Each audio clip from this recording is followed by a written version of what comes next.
우주에는 다양하고 신기하며 괴상한 천체들이 존재합니다. 이들 천체들은 독특한 특성과 현상을 가지고 있어서 우주 연구자들과 천문학자들에게 큰 흥미를 불러일으킵니다.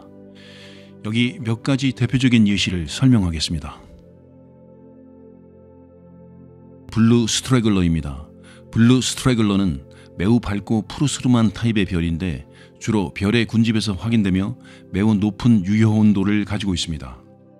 블루 스트래글러는 미국의 천문학자 앨런 샌디지가 1953년에 성운 군집 M3의 별들을 포토메트리로 조사하는 도중 처음 발견되었습니다.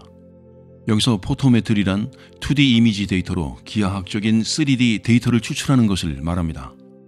일반적인 별 진화 이론은 별의 위치가 헤르츠프룽 러셀 다이아그램에서 별의 초기 질량과 나이에 따라 거의 완전히 결정되는 것으로 알려져 있습니다. 군집 내에서 별들은 대략 동일한 시기에 형성되며 따라서 군집의 헤르츠프룽 러셀 다이아그램에서 별들은 군집의 나이에 의해 명확히 정의된 곡선을 따라 위치하게 되는데 개별 별의 위치는 초기 질량에 의해 결정됩니다. 그러나 블루 스트래글러는 대부분의 주력 별들의 질량보다 2배에서 3배 정도 더 큰 질량을 가지고 있어서 이 규칙의 예외인 것으로 보입니다. 이 문제의 해결책은 주로 블루 스트래글러가 발견되는 군집의 밀집된 환경에서 2개 이상의 별 사이의 상호작용과 관련이 있을 것으로 생각됩니다. 블루 스트래글러는 필드 별들 사이에서도 발견되지만 진짜 대규모 주력 별과의 구분이 어려워 감지하기가 더 어렵습니다. 그러나 우리 은하의 헤일로에서는 필드 블루 스트래글러를 확인할 수 있습니다. 블루 스트래글러의 생성에 대해선 여러 가지 설명이 제시되어 있는데 가장 가능성이 높은 설명은 블루 스트래글러가 다른 별이나 비슷한 질량의 물체와 너무 가까워져 충돌하는 결과로 형성된 것입니다. 이렇게 새롭게 형성된 별은 더 높은 질량을 가지고 있으며 실제로 젊은 별들이 위치하는 헤르츠프룽 러셀 다이아그램의 위치를 차지하게 됩니다. 블루 스트래글러는 필드 별들 사이에서도 쌍성별 간의 밀집한 상호작용의 결과로 형성될 수 있습니다. 쌍성 비율이 금속량이 낮아짐에 따라 증가하므로 금속이 적은 별 꾸러미에서 블루 스트래글러가 더 자주 발견될 가능성이 높습니다. 필드 별들 사이에서 블루 스트래글러를 식별하는 것은 별의 연령과 금속량이 혼합되어 있는 것 때문에 별 군집보다 어렵습니다. 그러나 고리성운 또는 외성 유형별 꾸러미와 같이 오래된 별 꾸러미에서 필드 블루 스트래글러를 확인할 수 있습니다.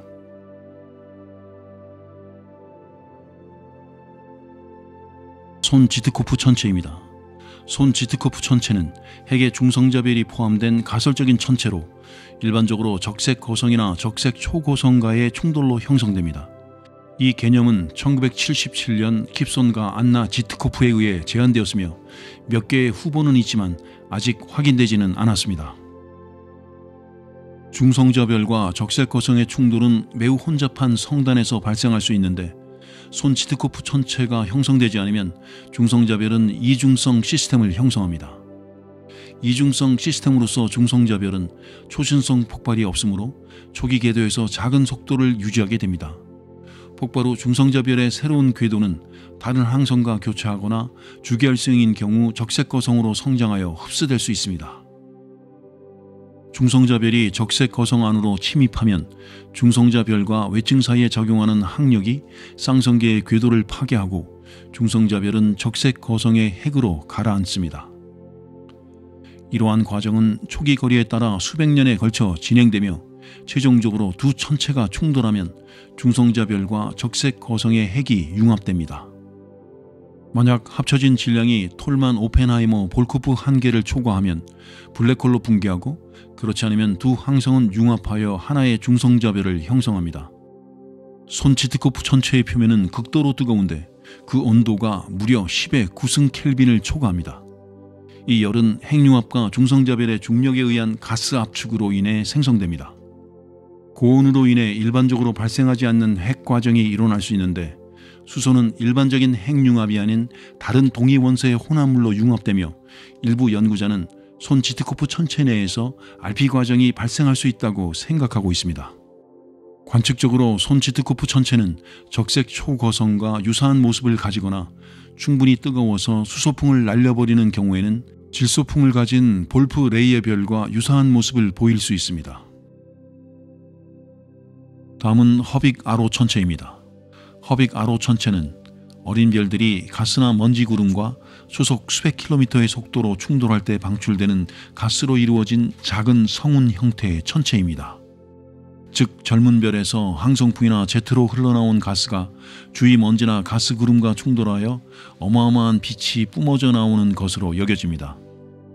이러한 천체는 별의 형성 과정에서 흔하게 발견되며 일부는 홑별 주위에서 회전축을 따라 일직선으로 발견됩니다. 허빅 아로 천체는 일시적인 현상으로 길어도 수천 년 정도밖에 지속되지 않을 수 있으나 매우 짧은 시간 동안에도 눈에 띄게 진화할 수 있습니다.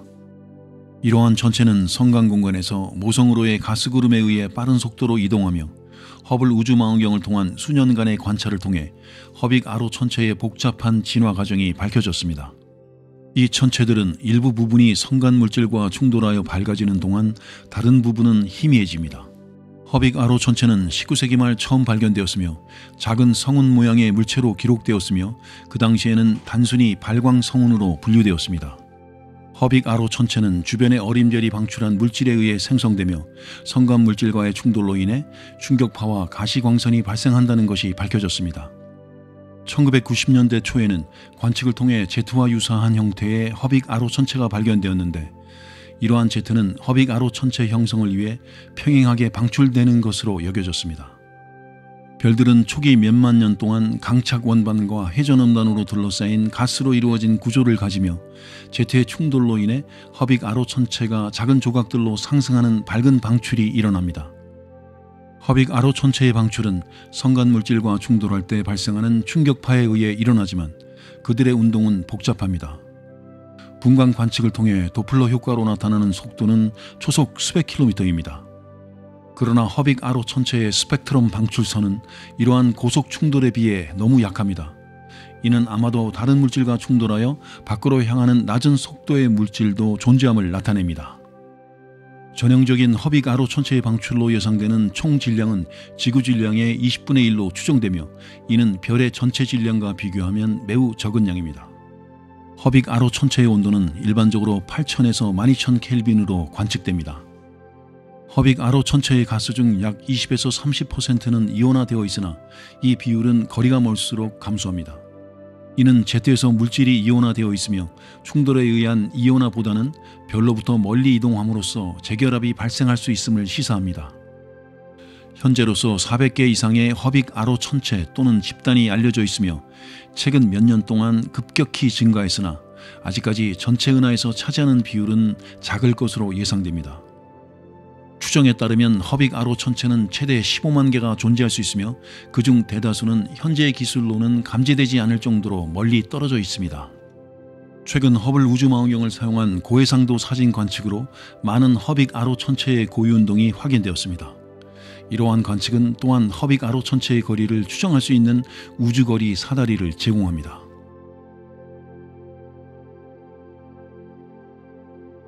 다음은 중성자별입니다.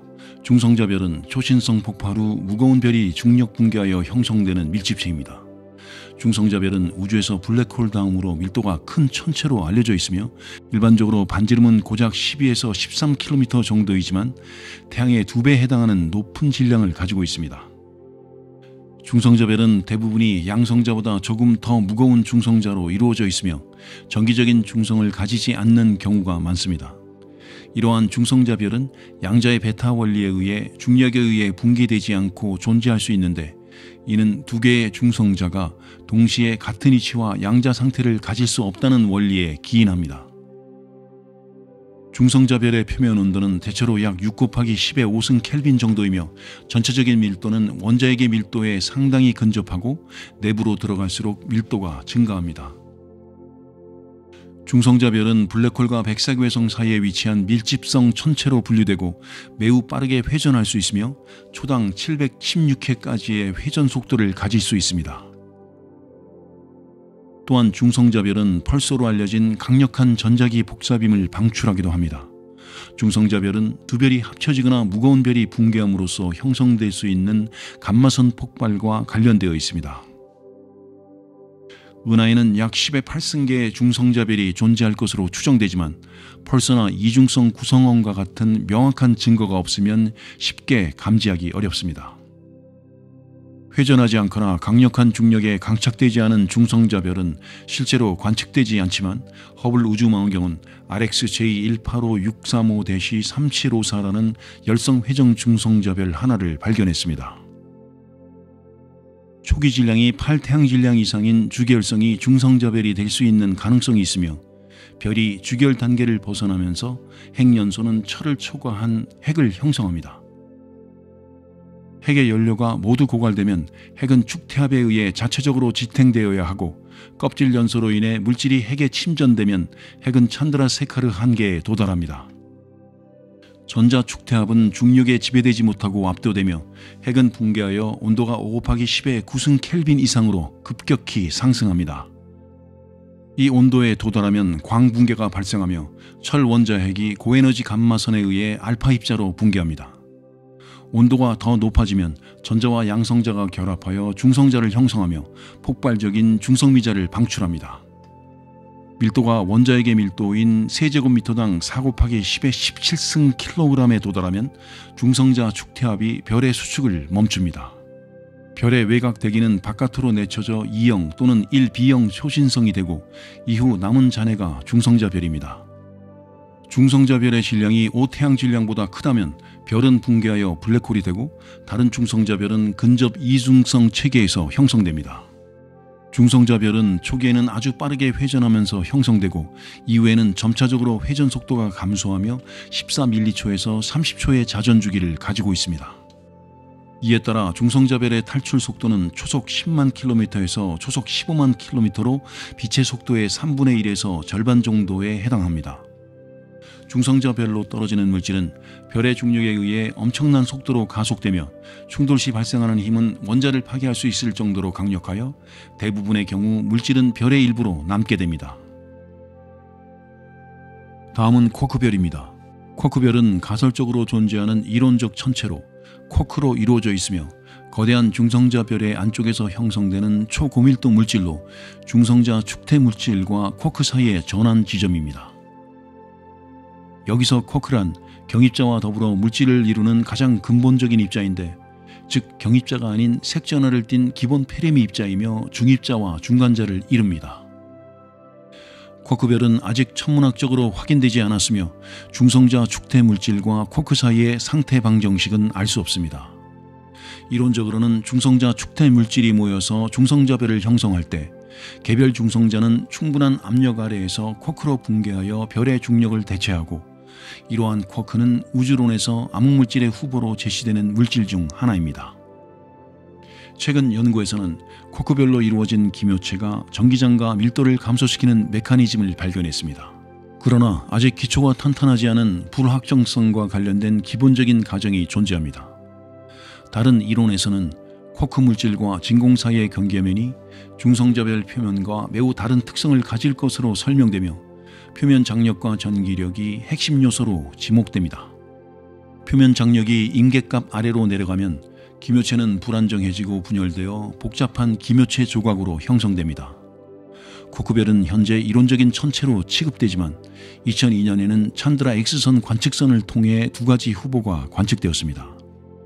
이러한 천체들은 중성자 축태 물질보다 더 조밀한 물질로 구성되어 있다고 추정되며 SN2006GY, SN2009GJ, SN2005AP와 같은 초신성의 발견도 쿼크별의 가능성을 제시합니다.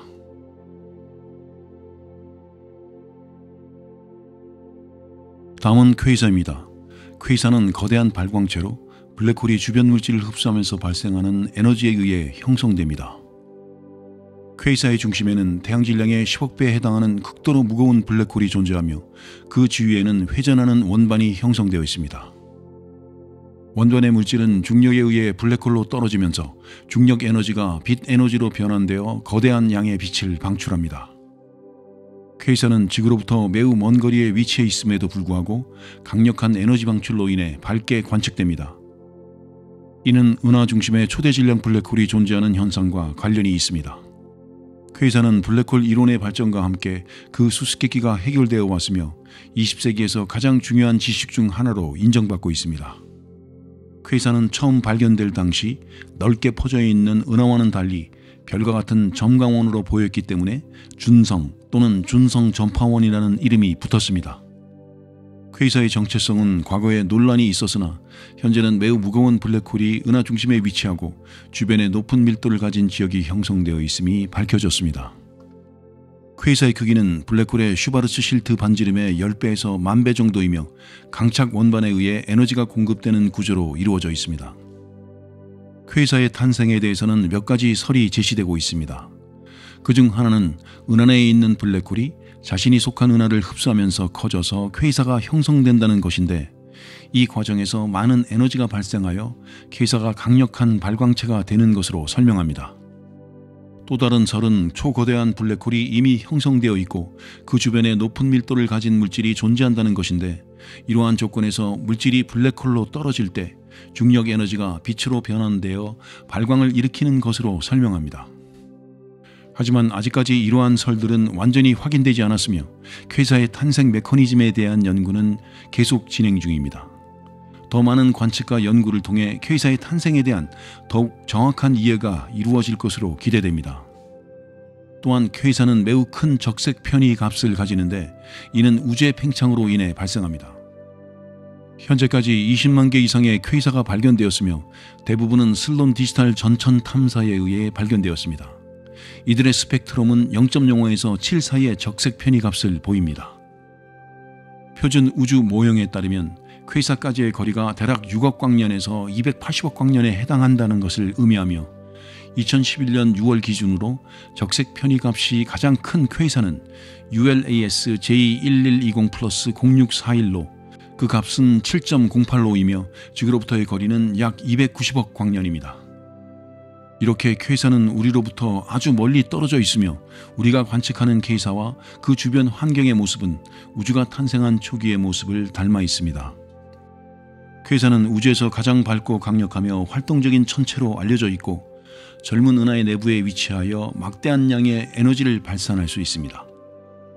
그 발산되는 에너지는 우리 은하가 방출하는 에너지의 수천 배에 달할 정도이고, 모든 전자기파 대역에서 빛을 방출하며 특히 자외선 가시광선에서 가장 많은 에너지를 방출하고 때로는 강력한 전파나 감마선을 방출하기도 합니다. 놀랍게도 퀘이사는 매우 멀리 떨어져 있음에도 쉽게 관측할 수 있는데, 이는 퀘이사가 현재까지 발견된 가장 밝은 천체라는 것을 의미합니다. 가장 밝게 보이는 퀘이사 중 하나인 3C273은 온 하늘에서 뚜렷하게 관측할 수 있는데, 그 밝기는 아마추어 망원경으로도 확인할 수 있을 만큼 밝습니다. 그러나 이 퀘이사는 24억 4천만 광년 떨어져 있으며 그 절대 등급은 -26.7 정도입니다.